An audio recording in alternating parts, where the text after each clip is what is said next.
马里乌波尔的地成员，这就是马里乌波尔的战地。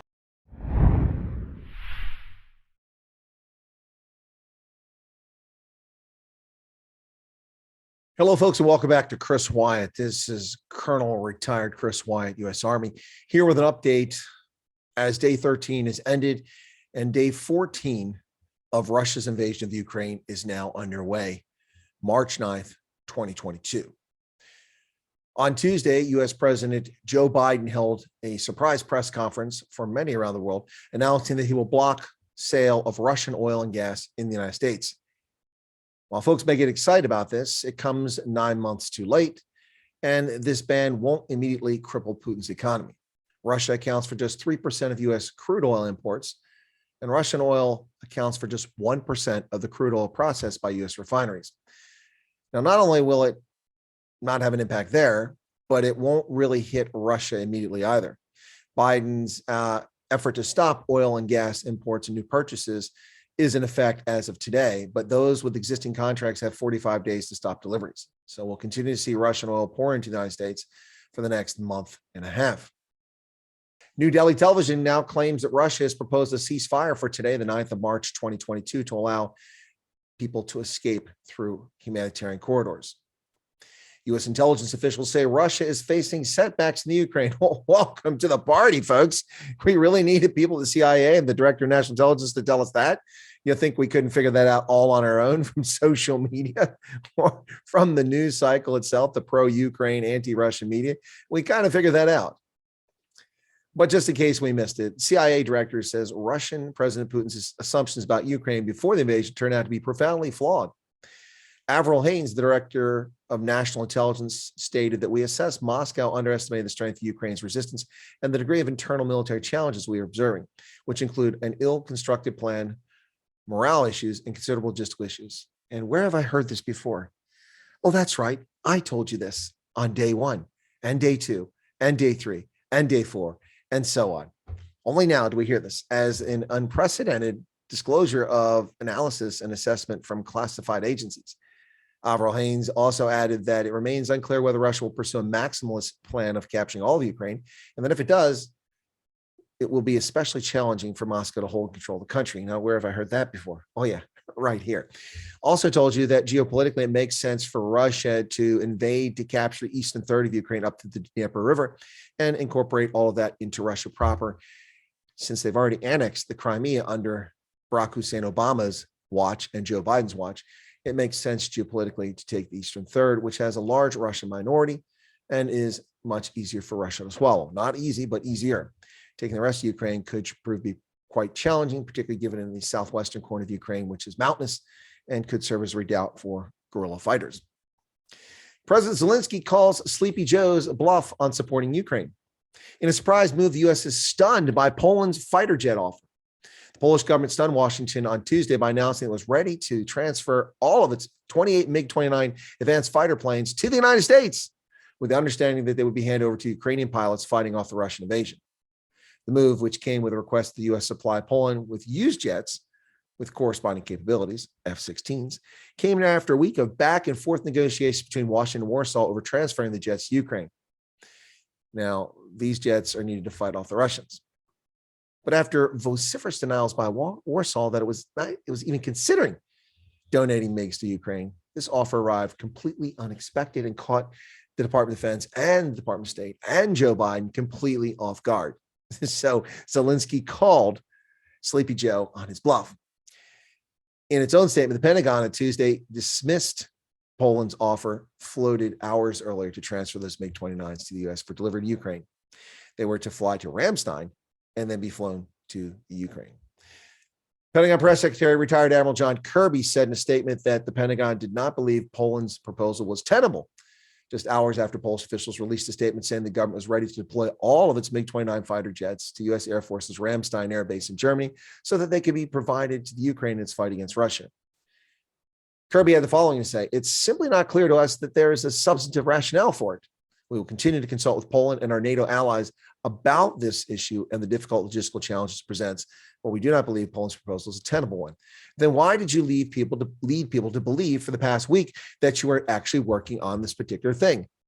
Zelinsky asked for this just a couple of days ago in his appeal to the U.S. Senate on Saturday in a Zoom call.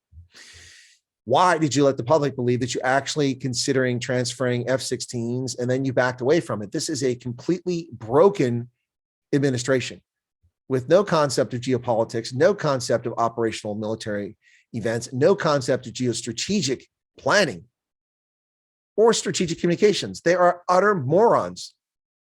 This never should have seen the light of day, this discussion, if it was never going to be fulfilled. This is another example of an empty-headed, brain-dead, Manchurian cadaver regime that has no idea what it's doing, that simply blathers anything they think will be popular without thinking about the consequences of their failure. And here we see, once again, the consequences of failure, as now we see that the Biden administration was just bluster and bullshit. They had no intention whatsoever of providing Poland with jets. This is simply something that has left the Ukrainians in an even worse situation by getting them excited about something they thought they could get. MiG-29s are incredible air-to-air fighter aircraft. The United Kingdom commits to banning Russian oil over several months. The UK will phase out imports of Russian oil in response to Vladimir Putin's illegal invasion of Ukraine by the end of the year. This, according to Business Secretary Kwasi Kwarteng. Phasing out imports will not be immediate, but will instead allow the UK more than enough time to adjust their supply chains, supporting both industry and consumers. The government will work with companies through a new task force on oil, another patronage machine body, a task force on oil to support them to make use of this period and finding alternative supplies. What were you doing for the last 30 years? More importantly, what have you been doing since Ukraine found 70,000 Russian troops on its border in March of 2021, when it was obvious to even the most blind fool that this president was incapable of executing and planning foreign policy? His reaction to the coup in Myanmar, when a military junta overthrew the government on the 1st of February, 2021, was muted silence for the most part. His reaction to the conflict in Tigray, muted silence for the most part. His reaction to the coups taking place in West Africa and Mali twice, the attempted assassination of the president of Niger, the coup in Sudan, muted silence. The arrival of 70,000 Russian troops deployed to the Ukrainian border in March of 2021, muted silence. There is a theme here from Manchurian cadaver, and it is feckless, callow, weak-willed, incompetent foreign policy. And the United Kingdom should have been phasing this out a long time ago. For their part, the European Union also announced its plans to slash Russian gas imports over the course of the year by 2/3. The EU's executive arm said it would erase a huge share of its dependency on Russia by tapping new gas supplies. From where and why aren't they already tapped? Ramping up reserves. Where are the reserves going to come from? Are they going to come magically out of air for next winter? And accelerating efforts to be more energy efficient. Well, why weren't you already more energy efficient? This is total nonsense. This is bureaucratic gobbledygook. If you could have done this already, or you can do it, if you can do this to stop your dependency by 2/3, why haven't you already done it in the past? By the end of this year, we can replace 100 billion cubic meters of gas imports from Russia. It's 2/3 of what we import from them, says EU Commission Vice President Franz Timmermans. He spoke to reporters in Strasbourg on Tuesday. So why haven't you done it already? Yum Brands, the parent of KFC and Pizza Hut, said it's pausing its investment in Russia, a key market that's helped them achieve record development the past year. They also said they're suspending operations of its 70 KFC company-owned restaurants in the country and finalized an agreement to suspend all Pizza Hut restaurant operations with its master franchisee. They have at least 1,000 KFC and 50 Pizza Hut locations in Russia that are nearly all independent franchisees. Foreigners traveling to the Ukraine to fight against the Russian invasion as mercenaries will be given Ukrainian citizenship, according to comments on television by the first Deputy Interior Minister, Yevhen Yanin. Yanin told a phone-in, if such persons from among foreign citizens are interested in obtaining Ukrainian citizenship, our legislation provides for such an opportunity. Thousands of people are believed to already flocked to the Ukraine to join in the fight. Beijing weighs in on the Ukraine crisis. Well, hello, Xi Jinping. Nice of you to join the party. Chinese president calls for maximum restraint over Ukraine. I think you need to talk to your friend in Moscow for that. Chinese president for life, Xi Jinping, the totalitarian fascist Chi-Com, called for maximum restraint in Ukraine overnight and said China is pained to see the flames of war reignited in Europe. No, they're not. No, they're not. They're thrilled to see it. They're thrilled to see it. This is the strongest statement to date on the conflict by a Chinese official. Xi, speaking at a virtual meeting with French President Emmanuel Macron and German Chancellor Olaf Scholz, said the three countries should jointly support peace talks between Russia and Ukraine. Without the United States? Why is that, Xi? Obviously, the Chinese don't want to be a player on the global stage. They want to be the dominant player on the global stage. Otherwise, they would have suggested they do it with the United States. She describes the situation in Ukraine as very worrying and said the priority should be preventing it from escalating or spinning out of control. He also said France and Germany should make efforts to reduce negative impacts of the crisis and expressed concern about the impact of sanctions on stability of global finance, energy supplies, transportation, and supply chains. Well, duh. China is wholly dependent on energy supplies imported particularly from the Middle East and Africa. Any disruptions to the global marketplace affect them very much directly. Ukrainian authorities are reporting thousands of people have taken the opportunity to flee the city of Sumy after a humanitarian corridor was established. Approximately 5,000 people, 1,000 cars evacuated from Sumy in northeastern Ukraine. One of the towns I've warned about for several days is likely to be encircled and cut off if Ukrainians don't pull back towards Kiev. This from the deputy head of Ukrainian presidential office, Kirill Timoshenko.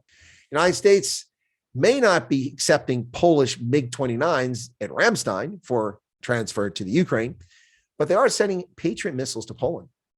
CNN's Barbara Starr reports that the United States is sending 2 Patriot missile batteries to Poland as a defensive deployment to counter any potential threat to U.S. and NATO allies during Russia's ongoing invasion. Wouldn't be the first time we sent Patriot missiles to other friends, partners, and allies in the past, including Israel after the Gulf War and during the Gulf War, actually, when Saddam Hussein fired Scud missiles into Israel unprovoked. At the direction of the Secretary of Defense and the invitation of our Polish allies, General Walters, the commander of the United States European Command, has directed U.S. Army, Europe, and Africa to reposition 2 Patriot batteries to Poland. This is a prudent force protection measure that underpins our commitment to Article 5 and will in no way support any offensive operations. All of that's true. Every step we take is intended to deter aggression and reassure our allies, said EUCOM Public Affairs Captain Adam Miller. And on this one, I don't disagree. This is a prudent move, given the danger of aircraft overflying Poland, chasing Ukrainian jets. This is a very real situation. They should be doing the same in the Baltic states. Now, I have been opposed to the token deployment of U.S. troops, which simply exacerbated tensions, but tensions are already high, and our allies are in some jeopardy here. It makes sense. On Monday, United Kingdom Prime Minister Boris Johnson hosted the Canadian fascist totalitarian Justin Trudeau and the Netherlands Prime Minister Mark Rutte. And they discussed events in the Ukraine. And because this is a critical moment and we stand together with the people of Ukraine in the face of the aggression that they are suffering at the hands of Vladimir Putin's war machine. We stand united in standing against Russia's further aggression against Ukraine, and we reflect on the unity that we've seen with 141 different countries condemning at the UN these illegal acts. Venezuela has released at least 2 Americans from jail in an apparent goodwill gesture to the Biden administration after a visit to Caracas by a high-level U.S. delegation. Now, one of the 3 prisoners was Gustavo Cardenas, who was among 6 Citgo oil executives arrested back in 2017 and convicted on charges that the U.S. government says were fabricated. The other was a Cuban-American detained on unrelated charges. Virtual private networks, the use of them in Russia has been skyrocketing to an all-time high. Russian citizens are rushing to evade the censorship imposed by Russian authorities. Demand for VPNs in Russia has reached an all-time high after the government announced the Western social media ban on the 4th of March.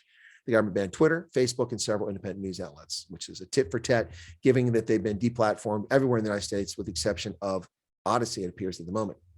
Russia began the censorship on the 24th of February when it officially started invading Ukraine, and the process began slowing down Facebook and Twitter and preventing some images and videos from loading.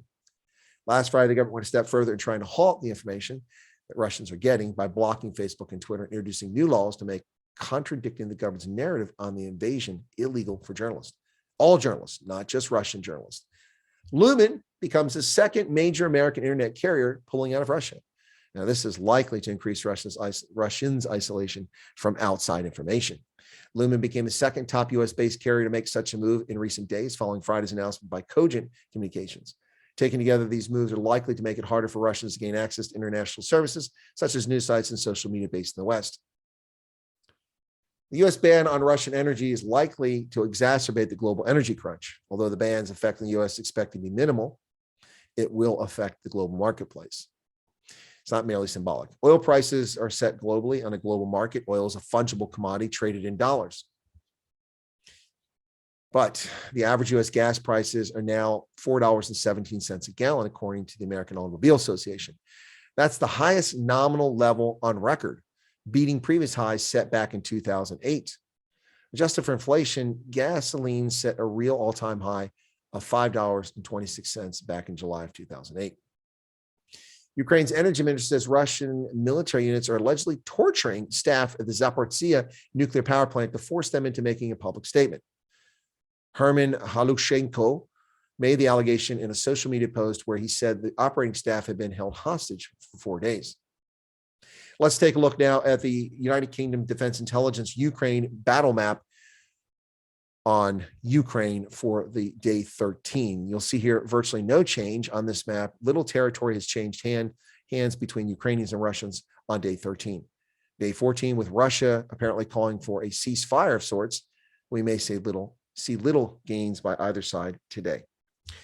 That's the update for the Ukraine situation. Day 13 as we enter day 14. This is day 14 update for March 9th, 2022. Thanks a lot, folks. Be sure to become a subscriber by pushing that button right down there and leave a comment if you'd like. We appreciate feedback. Be safe out there, folks. And we are also working closely together to coordinate humanitarian assistance, defensive military support, and of course, a very strong sanctions package. And if more is necessary, we will do more. Расскажите, у вас здесь жизнь как сейчас? Ну как